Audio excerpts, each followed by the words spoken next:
చెవులు వినపడకపోయినా మాటలు రాకపోయినా మన లోపం ఎప్పటికీ మనకి సమస్య కాదు అనే విషయాన్ని తన నటనతో మనందరికీ నిరూపించింది నటి అభినయ తనకి పుట్టుక నుండే లోపాలున్న వాటిని అధిగమించి రవితేజ, జూనియర్ ఎన్టీఆర్, నాగార్జున, విశాల్ వంటి స్టార్ హీరోలతో నటించి తెలుగు, తమిళ, మలయాళ భాషల్లో దాదాపుగా 50కి పైగా సినిమాలు చేసి మంచి నటిగా గుర్తింపును తెచ్చుకుంది. అలాంటి అభినయ కెరియర్ మొదట్లో ఛాన్స్ అడిగితే ఆ డైరెక్టర్ కమిట్మెంట్ అడిగాడా? చిన్నప్పుడు దానికోసం చేయించిన ఆపరేషన్ ఫెయిల్ అయిందా? సినిమా అవకాశాల కోసం అభినయ తండ్రి అంత పని చేశాడా? లారెన్స్ తో విడిపోవడానికి కారణం ఏంటి? హీరో విశాల్ తో ఎఫ్ఐఆర్ నిజమేనా? 15 ఏళ్ల లవ్ తర్వాత అతన్నే పెళ్లి చేసుకుంటా అని ప్రకటించడం వెనుక అసలు నిజమేంటి అనే విషయాలు ఇప్పుడు ఈ వీడియోలో మనం తెలుసుకుందాం. అభినయ ఆనంద్ అలియాస్ అభినయ. ఈమె 1991 నవంబర్ 13 తమిళనాడులోని కడలూరులో ఒక మధ్యతరగతి కుటుంబంలో జన్మించింది. తండ్రి ఆనంద్ వర్మ, తల్లి హేమలత.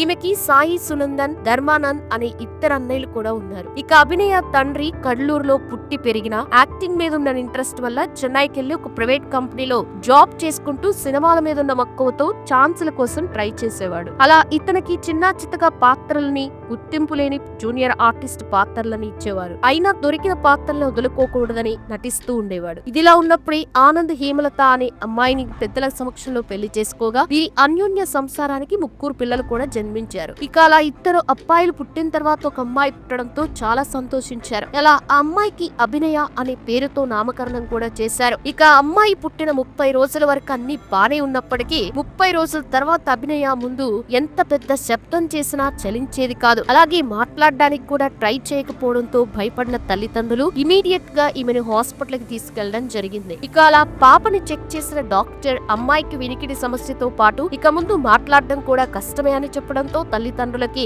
ఆకాశం వచ్చి తలపైన పడినట్టయింది. దీంతో పాపకి 1 ఇయర్ అయ్యాక ఆపరేషన్ చేద్దామని, దానివల్ల ఈ సమస్య పోతుందేమో అని డాక్టర్ భరోసా ఇవ్వడంతో అదే నమ్మకంతో తల్లిదండ్రులు ఇంటికి తిరిగి వెళ్లడం జరిగింది. కానీ 1 ఇయర్ వరకు అభినయ అటు ఇటు కదలకపోవడం, ఎప్పుడూ పడుకుని ఉండడంతో తల్లిదండ్రులు ఈమెని హ్యాండిక్యాప్డ్ అనుకున్నారు. దీంతో మళ్లీ డాక్టర్ దగ్గరకు తీసుకెళ్లి చెక్ చేపించగా అలాంటి ప్రాబ్లం ఏం లేదని, పాప ఆరోగ్యంగానే ఉందని చెప్పడంతో తల్లిదండ్రులు కాస్త కుదుటపడ్డారు. ఇక అలా అభినయ ట్రీట్మెంట్ కోసమే ఈమె ఫ్యామిలీ అంతా కళ్ళూరుని వదిలేసి చెన్నైకి తమ మకాన్ని మార్చేశారు. ఇదిలా ఉంటే 1 ఇయర్ తర్వాత మూగా చెవుడు కోసం ఆపరేషన్ చేయించగా ఎలాంటి ప్రయోజనం లేకపోవడంతో తల్లిదండ్రులు కూడా ఆర్థికంగా చాలా ఇబ్బందులు ఎదుర్కోవాల్సి వచ్చింది. దీంతో చివరికి ఎలా ఉన్నా తమ పాపే అని పెంచాలని డిసైడ్ అయ్యారు. ఇదిలా ఉంటే ఆనంద్ షూటింగ్ ఉన్నప్పుడు తన కూతురుని కూడా తనతో పాటే లొకేషన్ కి తీసుకెళ్తూ ఉండేవాడు. అలా అభినయ చిన్నప్పటి నుండి షూటింగ్ అట్మాస్ఫియర్ ని చూడటంతో తనకు కూడా యాక్టింగ్ మీద ఇంట్రెస్ట్ పెరుగుతూ వచ్చింది. ఇక అలా కూతురు ఇంట్రెస్ట్ ని తెలుసుకున్న తండ్రి తను యాక్ట్ చేసే మూవీ డైరెక్టర్స్ ని, ప్రొడ్యూసర్స్ ని తన కూతురుకు కూడా ఛాన్స్ ఇవ్వమని అడగడం జరిగింది. కానీ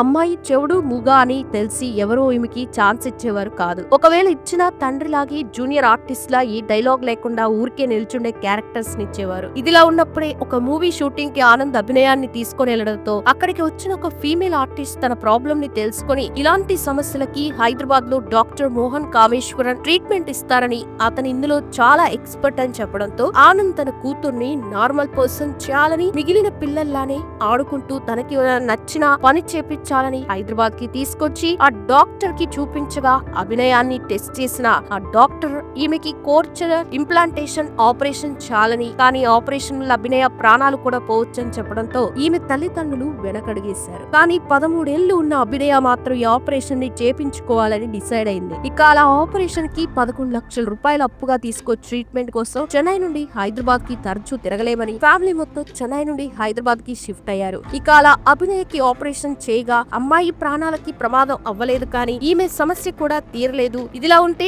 అభినయ తన స్కూలింగ్ ని వెస్ట్ మారేడ్పల్లిలోని oral school for the deaf లో చేయగా అక్కడే లిప్ రీడింగ్ ని నేర్చుకుంది. ఇక అభినయకి చదువుల మీద కన్నా యాక్టింగ్, మోడలింగ్ మీద చాలా ఇంట్రెస్ట్ ఉండడంతో 14 ఏళ్లకి చదువులకి ఫుల్ స్టాప్ పెట్టేసింది. దీంతో తండ్రి అభినయని సినిమాల్లో నటింప చేయాలని ఒక ఫోటో షూట్ ని చేసి తనకి తెలిసిన డైరెక్టర్స్ కి, ప్రొడ్యూసర్స్ కి, మేనేజర్స్ కి ఫోటోస్ ఇస్తూ ఛాన్స్ అడిగేవాడు. అలా ఆ ఫోటోస్ ని చూసిన వారంతా అమ్మాయి అందంగా ఉంది, మంచి క్యారెక్టర్ ఇద్దామని ఆడిషన్ కి తీసుకురామని చెప్పగా అందుకు ఆనంద్ తన కూతురు మూగా చూడని చెప్పడంతో ఆ మేనేజర్స్, డైరెక్టర్స్ ఇతనితో అన్ని బాగున్నా వారి అంతంత మాత్రం నటిస్తున్నారు, చెవులు వినిపించని డైలాగులు చెప్పడం రాని అమ్మాయి ఇంకెలా నటిస్తుందో అని ఇతన్ని అవమానిస్తూ ఉండేవారు. ఇదిలా ఉంటే ఆనంద్ చిరంజీవి నటించిన స్టాలిన్ మూవీలో ఒక చిన్న పోలీస్ క్యారెక్టర్ ని చేసే సమయంలో అక్కడ కూడా కూతురు కోసం ఛాన్స్ అడిగి అలాగే అవమానాలను ఎదుర్కోవాల్సి వచ్చింది. ఇక ఇలా హైదరాబాద్ లో ఎంత ట్రై చేసినా ఆనంద్ కి గాని అభినయక్ గాని ఛాన్స్ లేకపోయేసరికి తమ మకాన్ని మళ్ళీ చెన్నైకి మార్చేశారు. ఇదిలా ఉంటే కొడుకులు బాగా చదివి మొదటి కొడుకు సాయి సునందన్ HSBCలో సాఫ్ట్వేర్ గా పనిచేస్తే రెండో అబ్బాయి ఒక ప్రైవేట్ కంపెనీలో పనిచేస్తూ ఇంటి బాధ్యతల్ని చూసుకునేవారు. ఇక అలా చెన్నైకి వెళ్ళాక అభినయకి సినిమాలో ఎలా ఛాన్సులు తెప్పించాలో తెలియని తండ్రి అప్పటికి డాన్స్ మాస్టర్ రాఘవ లారెన్స్ 2006లో ఒక ట్రస్ట్ ని ఎస్టాబ్లిష్ చేయడం ద్వారా చాలా మంది అంగవికలాంగులకి ఇల్లు లేని వారికి తన ట్రస్ట్ లోని ఆశ్రయాన్ని ఇచ్చి ఇంట్రెస్ట్ ఉండే వారిని డాన్స్ ని కూడా నేర్పిస్తూ ఉండేవాడు. ఇక ఈ విషయాన్ని తెలుసుకున్న ఆనంద్ లారెన్స్ ని కలిసి తన కూతురు అభినయకి యాక్టింగ్ డాన్సింగ్ అంటే చాలా ఇష్టమని అదే విధంగా తనకున్న ప్రాబ్లమ్స్ కూడా చెప్పడంతో అప్పటి నుండి రాఘవ లారెన్స్ అభినయకి తన అసిస్టెంట్ ద్వారా డాన్స్ నేర్పిస్తూ ఉండేవాడు. ఇక అలా తన ఇన్స్టిట్యూట్ లో ట్రైన్ అయిన స్టూడెంట్స్ ని స్మాల్ స్క్రీన్ లో జరిగే డాన్స్ రియాలిటీ షోస్ కి కూడా పంపిస్తూ ఉండేవాడు. అలా 2007లో తమిళ్లో సన్ టీవీలో ప్రసారమైన మస్తానా మస్తానా అనే డాన్స్ ప్రోగ్రామ్ లో 12 మంది స్టూడెంట్స్ తో పాటు అభినయను కూడా పంపించడం జరిగింది. ఇక అందులో అభినయ డాన్స్ అంతంత మాత్రమే ఉన్న ప్రోగ్రామ్ డైరెక్టర్ అభినయ ప్రాబ్లమ్స్ ని చూపిస్తూ ఆ షోకి మంచి టీఆర్పీని కూడా సంపాదించుకునేవాడు. ఇదిలా ఉంటే అభినయకి మోడలింగ్ తో పాటు అందాల పోటీలో కూడా పాల్గొని గెలవాలనే ఇంట్రెస్ట్ ఉన్నప్పటికీ ఈమెకున్న సమస్య ద్వారా ఆడిషన్ లోనే ఎలిమినేట్ అయిపోయేది. ఇక కొన్ని అడ్వర్టైజ్మెంట్స్ లో ఈమెకి అవకాశం వచ్చినా హీరోయిన్ వెనుక డైలాగ్స్ లేకుండా నిలబడే క్యారెక్టర్స్ ని ఇచ్చేవారు. ఇక ఎలా ఎన్ని అవమానాలు ఎదురైనప్పటికీ అభినయకి సినిమాలో నటించాలనే ఇంట్రెస్ట్ తగ్గకపోవడంతో తన తండ్రి అభినయ ఫోటోస్ ని తీసుకొని ప్రతి ఒక్క ఆఫీస్ కెళ్లి ఛాన్స్లు అడుగుతూ ఉండేవాడు. ఇక అలా కొంతమంది మేనేజర్స్ ఆనంద్ తో మూగ అమ్మాయితో బలవంతంగా సినిమాలు చేపించి డబ్బు సంపాదించాలనుకుంటున్నావు, ఒకవేళ ఆ అమ్మాయికి అన్ని బాగుంటే ఇంకెంత చేసేవాడు అని వెక్కిరిస్తూ ఉండేవారు. అయినా ఇదంతా పట్టించుకోకుండా తన కూతురుని ఎలాగైనా హీరోయిన్ చేయాలని పట్టుదలతో ఉండేవాడు. ఇక అభినయ చూడటానికి అందంగా లక్షణంగా ఉన్నా కూడా ఈమెకున్న సమస్య వల్లే అందరూ భయపడి ఛాన్సులు ఇచ్చేవారు కాదు. ఇక ఇలా ఉన్నప్పుడే ఆనంద్ ఒక మూవీ షూటింగ్ లో హీరో ఎం శశికుమార్ ని కలవడం, తన పరిస్థితిని వివరిస్తూ కూతురి ఆశను నెరవేర్చాలని ఏదైనా ఛాన్స్ ఉంటే ఇప్పించమని అతన్ని అడగడంతో అందుకు శశికుమార్ నా సర్కిల్లో ఎవరైనా మూవీస్ చేసే అభినయాన్ని ఖచ్చితంగా రికమెండ్ చేస్తా అని చెప్పడం జరిగింది. ఇక అదే సమయంలో సముద్రగని డైరెక్షన్ లో నాడోడిగల్ అనే మూవీని ప్లాన్ చేయగా అందులో ఒక పాత్ర కోసం నార్త్ అమ్మాయిని ఫిక్స్ చేయడం జరిగింది. కానీ ఆ మూవీ షూటింగ్ లో నార్త్ అమ్మాయికి తమిళ్ రాక డైరెక్టర్ కి ఆ అమ్మాయికి పెద్దగా గొడవలు జరగడంతో షూటింగ్ మధ్యలోనే ఆ అమ్మాయి కోపంతో వెళ్లిపోయింది. అలా ఆ మూవీ హీరో అయిన శశికుమార్ ఆ పాత్రకి అభినయ్ రికమెండ్ చేయడంతో నెక్స్ట్ డేనే సముద్రగని అభినయతో ఆడిషన్ తీసుకుని ఆ మూవీ డైలాగ్స్ ని తల్లిదండ్రులకి చెప్పగా వారు ఆమెకి ఎక్స్ప్లెయిన్ చేయడంతో దాన్ని అర్థం చేసుకుని ఈమె నటించడం జరిగింది. ఇదిలా ఉంటే నాడోడిగల్ మూవీలో ఒక మూగ అమ్మాయిని పెట్టుకుని మూవీ చేస్తున్నారనే వార్తలు స్ప్రెడ్ అయ్యాయి. ఇక ఈ సింపతితోనే మూవీ మీద హైప్ పెరిగింది. అలా ఈ వార్తలు వైరల్ అవ్వడంతో ఈ మూవీ షూటింగ్ జరిగేటప్పుడే పూరి జగన్నాథ్ డైరెక్షన్ లో రవితేజ హీరోగా చేసిన నేనింతే మూవీలో అభినయకి కూడా ఒక చిన్న పాత్రనివ్వడం జరిగింది. దీంతో 2008 డిసెంబర్ 18న నేనింతే మూవీ రిలీజ్ అవ్వడంతో ఈ మూవీ ద్వారా అభినయ తెలుగు సినిమా ఇండస్ట్రీకి అరంగేటం చేసింది. అలా తర్వాత నాగార్జున నటించిన కింగ్ మూవీలో త్రిష ఫ్రెండ్ గా నటించిన ఈమె పాత్రకి అంతలా గుర్తింపు రాలేదు. ఇక సంగమం అనే తెలుగు మూవీలో కూడా హీరోయిన్ ఫ్రెండ్ క్యారెక్టర్ చేసిన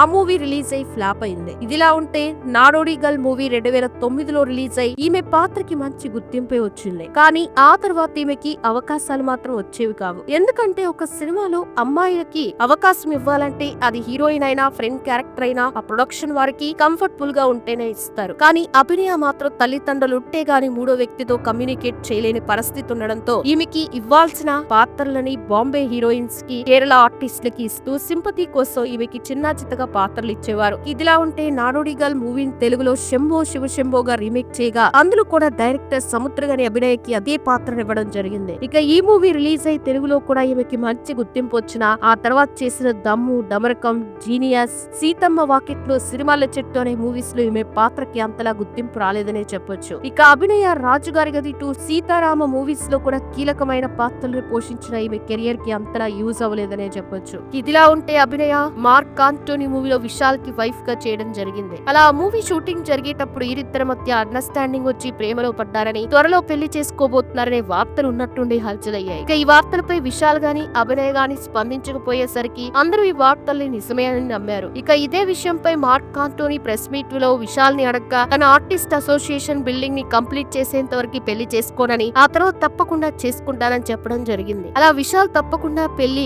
చేసుకుంటా అని చెప్పగానే ఎవరిని చేసుకుంటాడో చెప్పకపోవడంతో అందరూ విశాల్ అభినయనే పెళ్లి చేసుకుంటాడని అనుకున్నారు. కానీ ఒక ఇంటర్వ్యూలో అభినయ ఈ వార్తలపై స్పందిస్తూ నేను విశాల్ తో ఆఫ్ స్క్రీన్ లో వైఫ్ గా పనిచేశాను, అందుకోసం మేమిద్దరం పెళ్లి చేసుకోబోతున్నామనే వార్తల్ని సృష్టించడం తప్పు, తను నా కో ఆర్టిస్ట్, అంతేగాని మా ఇద్దరి మధ్య ఎలాంటివి ఏం లేవని చెప్పడంతో విశాల్ అభినయ పెళ్లి వార్తలకి పులి స్టాప్ పడ్డాయని చెప్పొచ్చు. ఇదిలా ఉంటే అభినయ రీసెంట్ గా చేసిన పని మహిళా సినిమాలో తాను చేసిన ఒక రేప్ సీన్ చాలా వివాదాస్పదమైంది. డైరెక్టర్ ఏం చెప్తే తాను అది చేశానని, ఆ సీన్ చేసేటప్పుడు ఏమంతగా ఇబ్బంది పడలేదని అభినయ ఒక ఇంటర్వ్యూలో చెప్పారు. ఆ ఇంటర్వ్యూలోనే అభినయ తను పెళ్లి చేసుకోబోయే వాడి గురించి చెప్పి అందరినీ ఆశ్చర్యపరిచింది. అతను ఎవరో కాదు, తనకి 15 ఏళ్లుగా తోడుగా ఉన్న తన ఫ్రెండే అని, త్వరలోనే అతన్ని పెళ్లి చేసుకోబోతున్నారని చెప్పింది. ఇక అభినయకి ఎంత అందం అభినయం ఉన్నా తనకున్న లోపాల వల్ల తను అనుకున్నంత రేంజ్ లో హీరోయిన్ గా ఎదగలేకపోయినా ఒక మనిషి గట్టిగా అనుకుంటే ఆశయాలకే లోపాలు అడ్డు పడలేవని 50 సినిమాలకు పైగా యాక్ట్ చేయడం ద్వారా అభినయ ప్రూవ్ చేసింది. ఇక ఈమె నటనకు గాను 2 ఫిల్మ్ఫేర్ అవార్డ్స్ తో పాటు ఒక విజయ్ అవార్డ్ ని కూడా అందుకుంది. ఇక మీకు అభినయ నటించిన సినిమాల్లో ఫేవరెట్ ఏదనేది కామెంట్ సెక్షన్ లో తప్పకుండా చెప్పండి. వీడియో నచ్చితే లైక్ చేయండి, షేర్ చేయండి, ఛానల్ ని సబ్స్క్రైబ్ చేసుకోండి. Thanks for watching.